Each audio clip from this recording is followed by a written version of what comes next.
First, we're joined by John Giles. John, in the end last night, the result was hard-earned, and although we were outplayed, I thought, for long periods in midfield, where we were a man short, really, you have to admire the guts and determination of the Irish players. Oh, definitely, Eamon. I mean, it could have been anything. Yeah. The Switzerland looked very, very dangerous. Looked the better team. I thought in the early part of the game we're going to be well beaten. Yeah. But again, the attitude of the players, particularly the defenders, from Randolph to Coleman, Duffy, Keogh, Stevens, really, really, really good, and never gave up. And I thought Coleman was outstanding, by the way, in the match. But I think it showed with Mick that they never lost belief in getting a result, Eamon. Yeah. They weren't sitting back, even actually when they scored the goal late on. They were still going for the next one, which is, Yes. that's a big change. So it was encouraging, and it did show the courage of the players and the belief in them to go in what was a very difficult match for them to get a good result. Yeah, and it is a very good result because Switzerland and Denmark are our two dangers in the group. And Switzerland, I think they're ranked 11 in the world, but they have a good record. They got to the semi-final of the Nations Cup last year. It was interesting that Shaqiri, who's at Liverpool now, and we both, I think is a very, very good player, he's decided not to play for them. He got the hump, John, because he wasn't appointed captain. Xhaka, the Arsenal player, was appointed captain in front of him. And I have to say, knowing all we know about Xhaka in his Arsenal manifestation, I wouldn't blame Shaqiri for having the hump.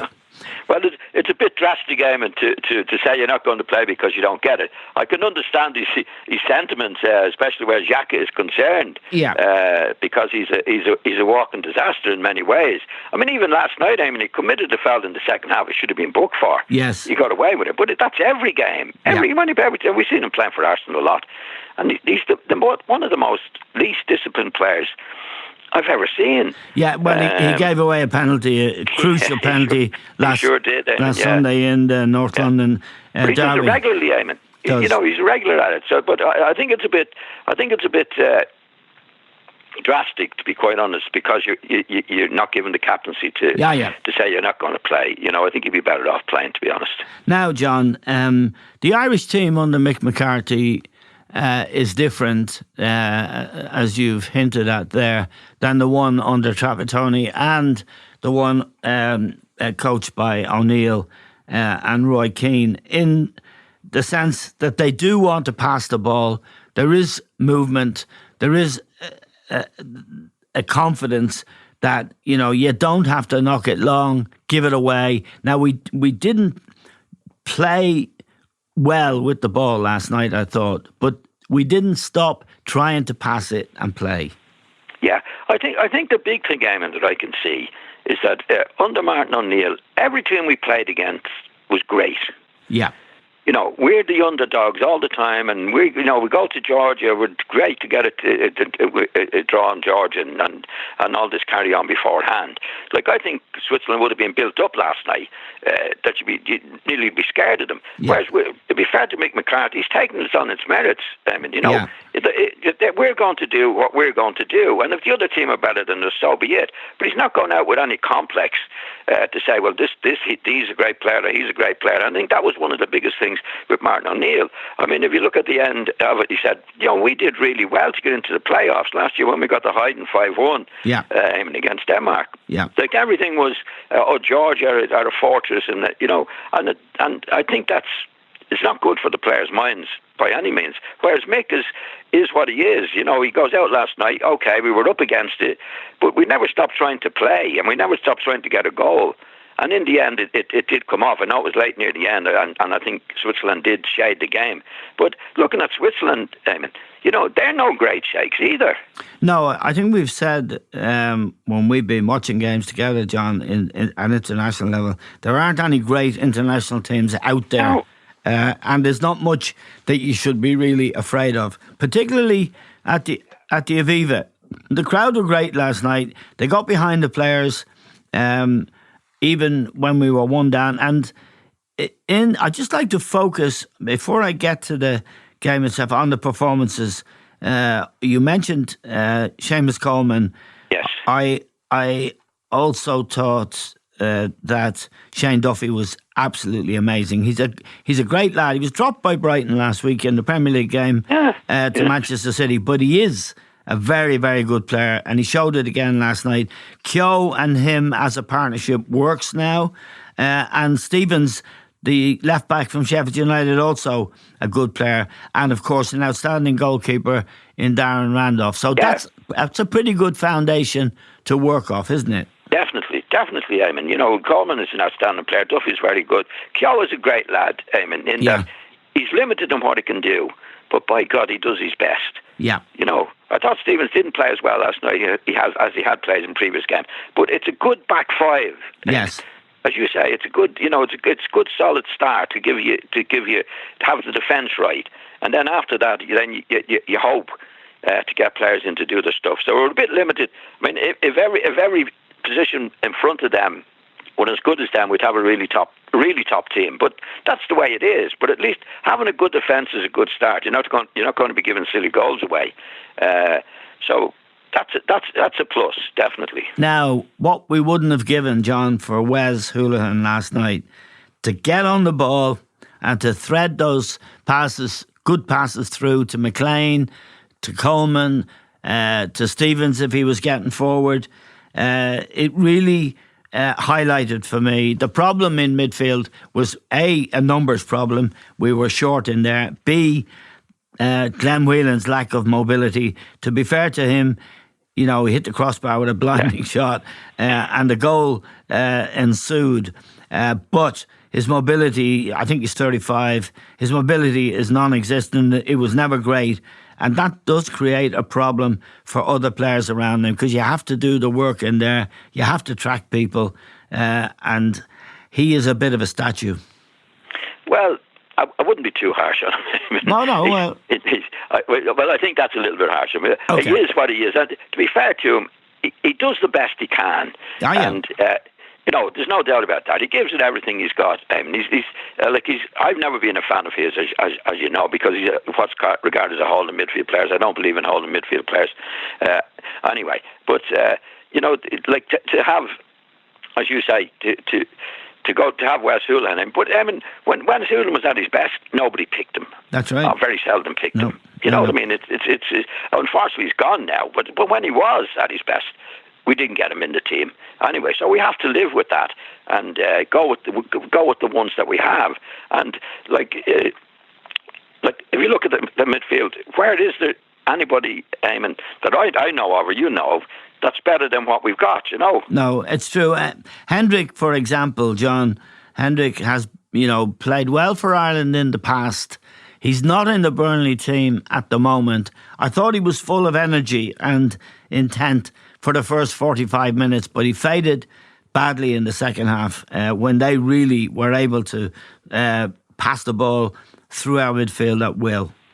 Yeah, well, I think if you're not playing regularly, you're going to suffer like that. Yeah. If you're not playing regularly, you can't come in and be full of it. That's match practice or fitness, and that we call, and it's impossible for anybody to do it. If you're not playing in the first team at that level, then you come into the international team, which is pretty similar in pace and that, then I think anybody, whether it be Hendrick or anybody, is going to suffer. That lad, Hourahan, from Aston Villa, I think he's a useful player, very good on set pieces. He's got good feet, but he's not the kind of player that's going to be on the ball all the time. He needs a Wes Hoolahan, an Andy Reid. You do need a playmaker in there. That we don't have a playmaker. Well, that's the problem. Like if you don't have one, then you've got to get on with it.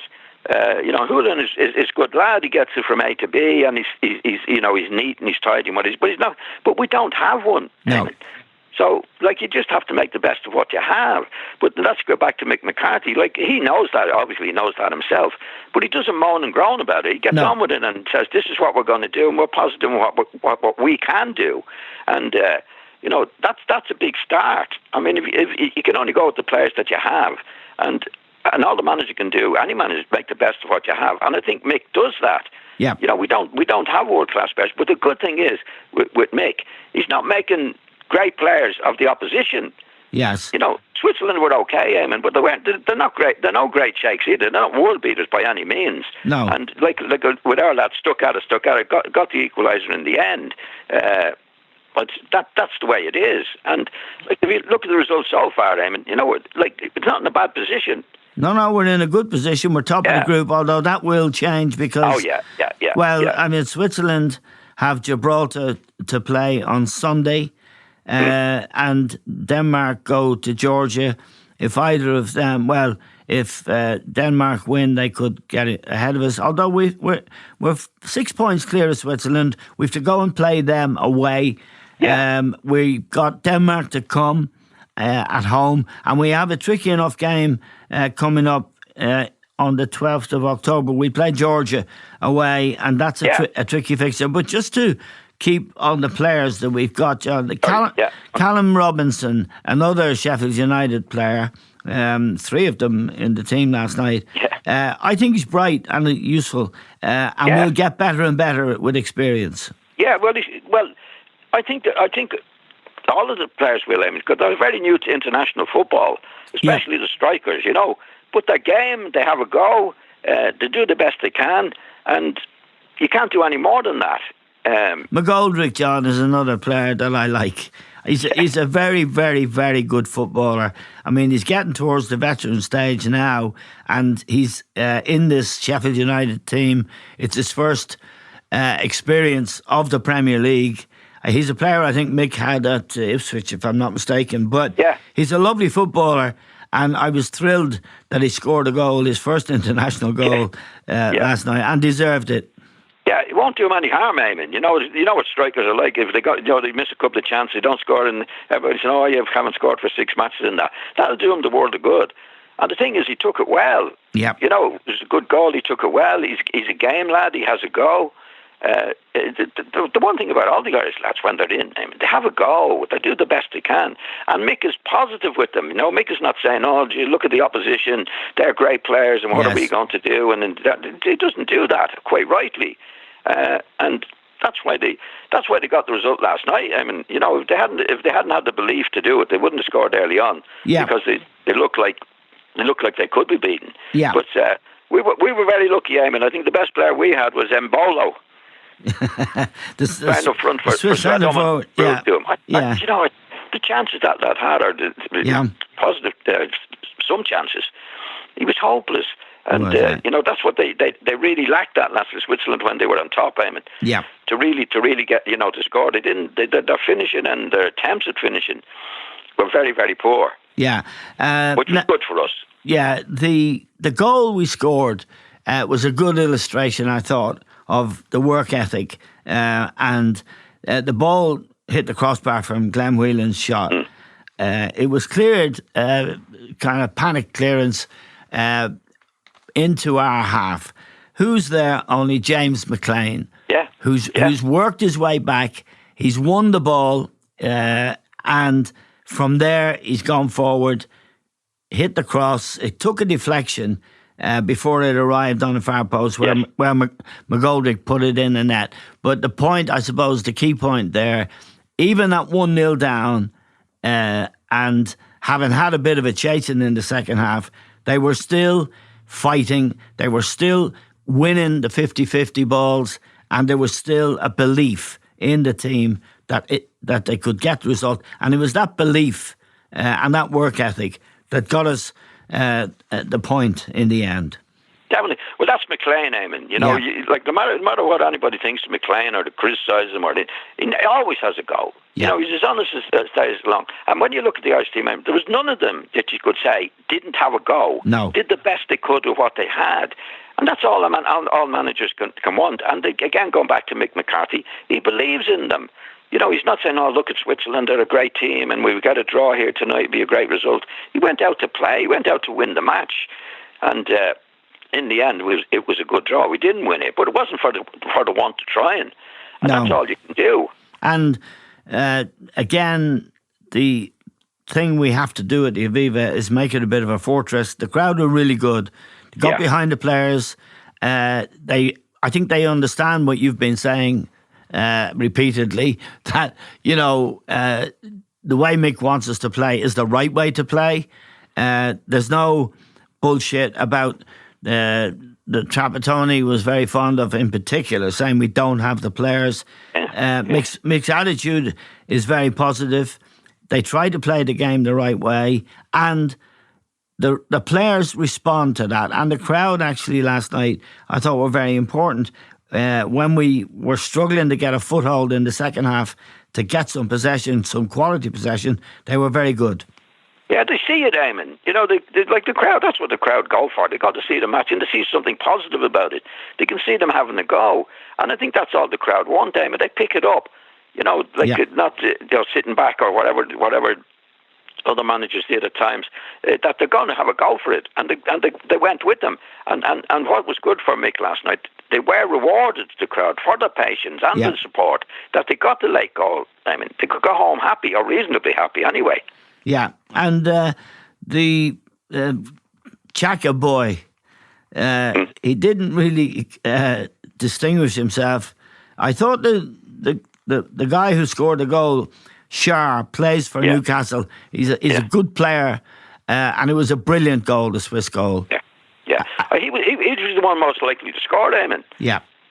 Definitely. And he was coming from a deep position because he could dribble well with the ball and he finished it well at the end. But luckily enough for us, the forwards weren't good at all. No, they were poor. They were poor, So, that's another thing. Like, before the match, you could be saying, Switzerland, they did well in the World Cup, or they did this, they did that. But there were no great shakes, Eamon. No, there was a guy. They're a useful side, but you wouldn't be building them up. You don't have to build them up. They were what they were, and at the end, we did get a draw from them. Yeah, there was a guy called Rodriguez playing wide on the left. Yeah, had the biggest nightmare I've ever seen. It's terrible of all time. Yeah, but that's what they are, Switzerland, and a lot of other teams that we had built up previously, Eamon. Weren't as good as all that. They were what they were, and they obviously got some good players, but they weren't that much better than us. And our lads, with their effort and their positive thing to get the result works. And the crowd picked that up, as you say. Now, during the week, the Swiss goalkeeper Somner, he actually had a go at the Irish team. Maybe inadvertently, he said our football was ugly, and it wasn't. Really, he was what he was trying to say was it was no pleasure to play us. That's no bad thing, is it, John? That's good. Good. And we are the type of team with McLean putting his foot in, with Coleman, Duffy, Keogh. We are the type of team you wouldn't want to play. There's just one element that Liam questioned it on television last night. I questioned it also in the column I do for the Star. The absence of Shane Long would have given it, if he'd been there and he wasn't even on the bench, he would have given us an option to stretch their defence. He's got pace, he's got experience. He did come on as a sub against Manchester United for Southampton last week. It's very curious he wasn't playing last night, or at least on the bench. Probably is, Eamon, but I don't think he's been doing it. I mean, he came on the sub last week for Southampton, Eamon. Yeah. And he didn't play well at all. No. They were struggling because they were down to 10 men, weren't they? Yeah. And it was and he was playing up front. And I thought, geez, hold on to the ball. He didn't hold on to the ball at all. I like Shane Long, Eamon, but he hasn't done it for a long time. Mick must have his reasons, but I don't. Anytime I've seen him play recently, he hasn't played well at all, and he's played very, very few matches for Southampton, Eamon. Now, that's not to say that if I were picking him, I would have him on the bench anyway. Yeah. But really, and I've been an admirer of Shane Long's for a long time, but I think in recent times, in the last 12 months or so, when I have seen him play, he hasn't played well at all, Eamon. Okay, John. Thanks very much for joining us. That's John Giles, and we're grateful to John for joining us.